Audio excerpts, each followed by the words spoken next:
4ஆம் அதிகாரம். இப்படியாக எந்த மனுஷனும் எங்களை கிறிஸ்துவின் ஊழியக்காரர் என்றும் தேவனுடைய ரகசியங்களின் உக்கிரானக்காரர் என்றும் எண்ணிக்கொள்ள கடவன். மேலும் உக்கிரானக்காரன் உண்மையுள்ளவன் என்று காணப்படுவது அவனுக்கு அவசியமாம். ஆயினும் நான் உங்களாலேயாவது மனுஷருடைய நியாய நாளின் விசாரணையினாலேயாவது தீர்ப்பை பெறுவது எனக்கு மிகவும் அற்ப காரியமாயிருக்கிறது. நானும் என்னை குறித்து தீர்ப்பு சொல்லுகிறது இல்லை. என்னிடத்தில் நான் யாதொரு குற்றத்தையும் அறியேன். ஆகிலும் அதனாலே நான் நீதிமானாகிறதில்லை. என்னை நியாயம் விசாரிக்கிறவர் கர்த்தரே. ஆனதால் கர்த்தர் வருமளவும் நீங்கள் காலத்துக்கு முன்னே யாதொன்றை குறித்தும் தீர்ப்பு சொல்லாதிருங்கள். இருளில் மறைந்திருக்கிறவைகளை அவர் வெளியரங்கமாக்கி இருதயங்களின் யோசனைகளையும் வெளிப்படுத்துவார். அப்பொழுது அவனவனுக்குரிய புகழ்ச்சி தேவனால் உண்டாகும்.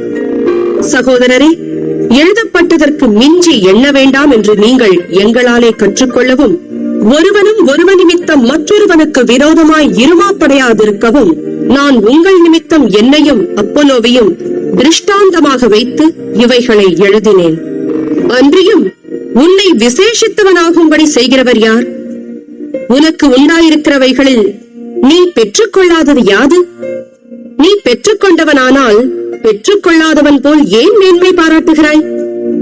இப்பொழுது திருப்தி அடைந்திருக்கிறீர்களே, இப்பொழுது ஐஸ்வர்யவான்களாயிருக்கிறீர்களே, எங்களை அல்லாமல் ஆளுகிறீர்களே. நீங்கள் ஆளுகிறவர்களானால் நலமாயிருக்கும்.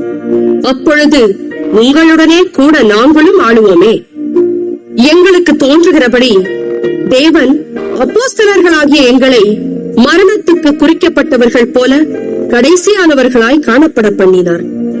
நாங்கள் உலகத்துக்கும் தூதருக்கும் மனுஷருக்கும் வேடிக்கையானோம். நாங்கள் கிறிஸ்துவ நிமித்தம் பைத்தியக்காரர், நீங்கள் கிறிஸ்துவில் புத்திசாலிகள். நாங்கள் பலவீனர், நீங்கள் பலவான்கள்.